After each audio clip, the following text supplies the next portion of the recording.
Let's get into Downtown Hockeytown, everybody, presented by Labatt Blue Light. And today's guest is the mastermind behind the Winged Wheel, our friend and coworker, coordinating producer for the Detroit Red Wings, Dan Mannes. Dan, I was going to give you a little crap about your beard, and because I thought you were going to shave it for the interview, but you didn't. I love it. That's got to be one of the best quarantine beards. Oh, thank you, Daniella, and thanks for having me on, guys. I really appreciate it. Art looking handsome as always. Daniella looking great. The beard, quarantine beard. Not much more else you can say on that one. Exactly. Well, And we were also, go ahead, Art. I'm sorry, Daniel. I just want to say Dan and I are both Greek, and the chest hair that I lack has all been transferred to Dan. So I know Okay. where my chest hair is. It's right there on Dan. Yeah, it was. Have plenty of that to go around. We got to Yeah, make sure we see, do fun with Dan before we get serious here. But I do have to tell everybody else one more fun fact before we talk about the winged wheel. Art and Dan were actually roommates on the road, and that is one of my favorite stories ever. So I had to make sure everybody knows that. Yeah, it's a great one. It was in Ottawa, and we had to stay an extra night because of a snowstorm. And then the next day was like the 18-hour trip to New York City. But anyway, I'm sitting there. I have like on the Central Michigan hockey shirt that they gave me when they were trying to get a Division One hockey, and I'm in like red underwear, which I'm keeping for good luck for the draft.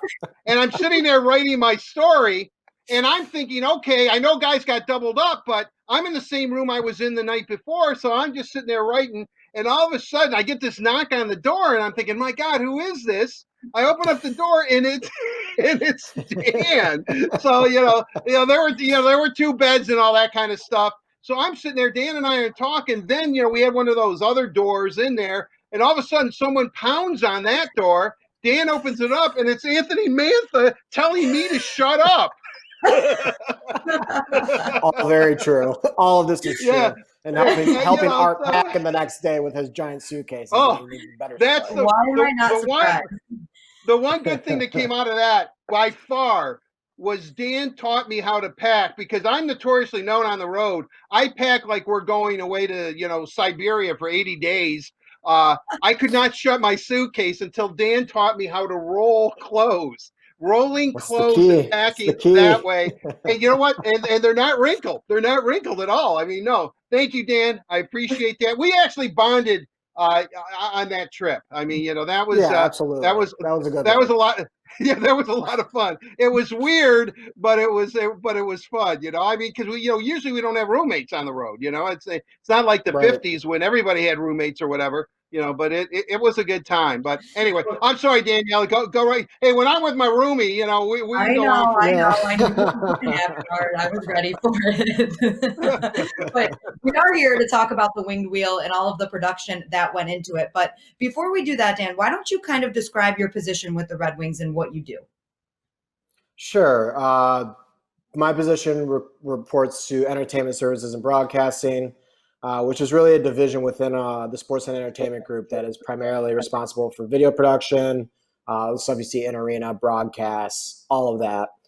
My job is essentially to produce content and help with all the other productions and bringing them to life.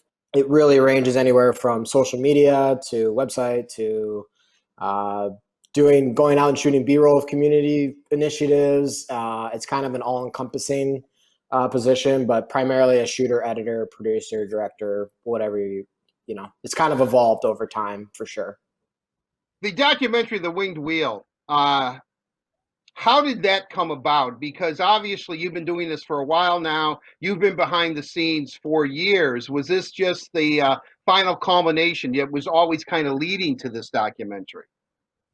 I would say that, I was extremely inspired by the 24/7 series that the NHL does for the leading up to the Winter Classic. The cinematography, the direction in which they tell those stories is definitely where this show is heading. But the biggest obstacle is getting the brand off the ground. And it's been an upward battle really over the 8 years that I've been here. It was never really, I've tried this before, just doing like a season recaps and pieces.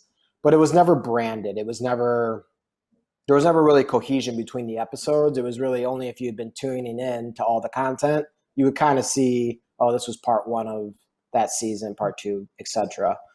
With this, we're really trying to just establish a brand and have a resting place for all these awesome stories that are going to come of this team and moving forward. And it's meant to really, as much as season one is kind of a drag with the results of the season, you really hope that people understand that, you know, this is the start of something bigger and better, and we got to start somewhere. And you know, I felt the time was when Steve arrived. You know, that's the chapter, that's the new chapter of this era of Red Wings hockey. And as much as it did stink to not have many wins and not many positive moments, I think that teaching people and seeing these guys go through adversity was really the big objective of season one.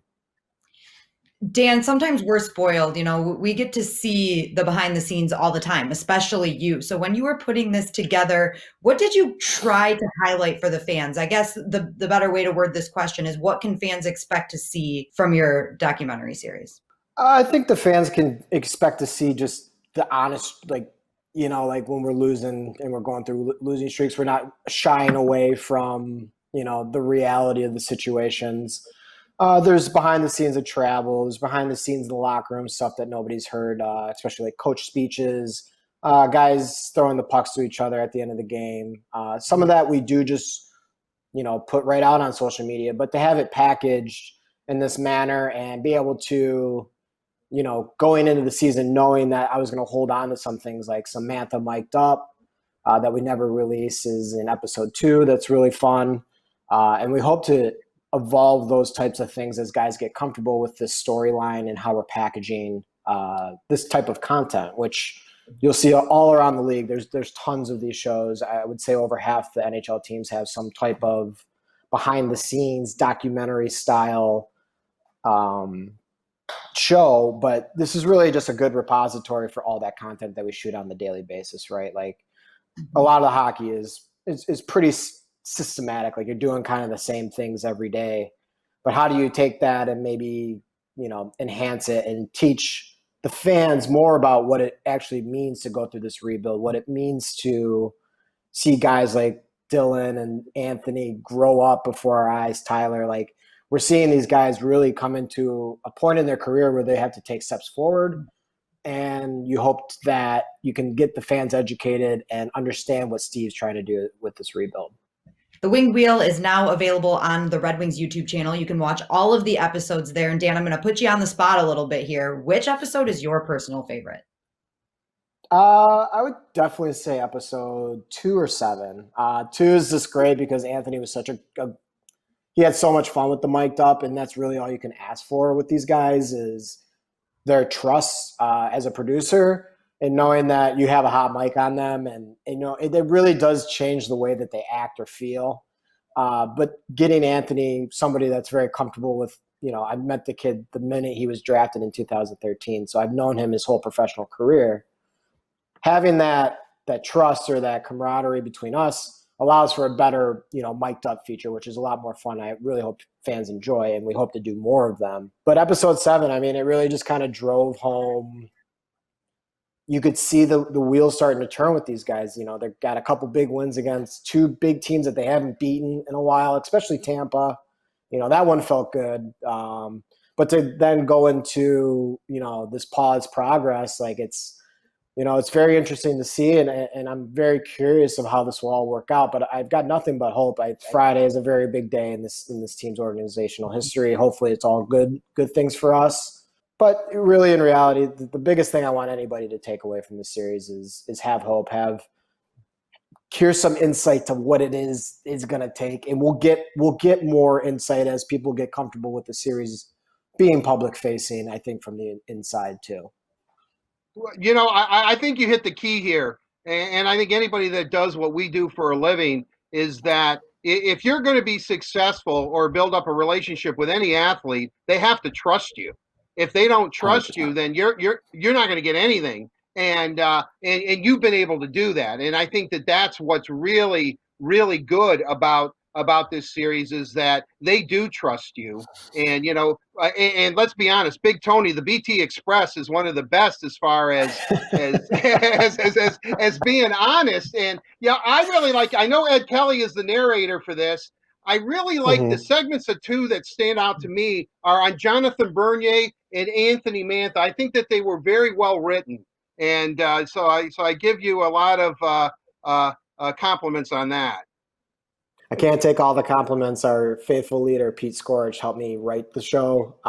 We went back and forth on the script narration, and I worked with Ed to make it really come alive. I really love that Liv Schreiber 24/7 type feel, and he was able to kind of nail it. Oh, yeah. He did really well with that. Yeah, it's just a good job. Yeah, it really was. And I can promise you guys so much hard work went into this documentary. And if you haven't checked it out already, make sure you head over to the Red Wings YouTube page. You can watch all of the episodes there. A big thank you to Dan for joining us today. Again, the mastermind behind the Winged Wheel. And of course, a big thank you to Labatt Blue Light for presenting Downtown Hockeytown. Labatt Blue Light, refreshing Canadian Pilsner. Visit your local retailer when safe to pick up some Labatt Blue Light.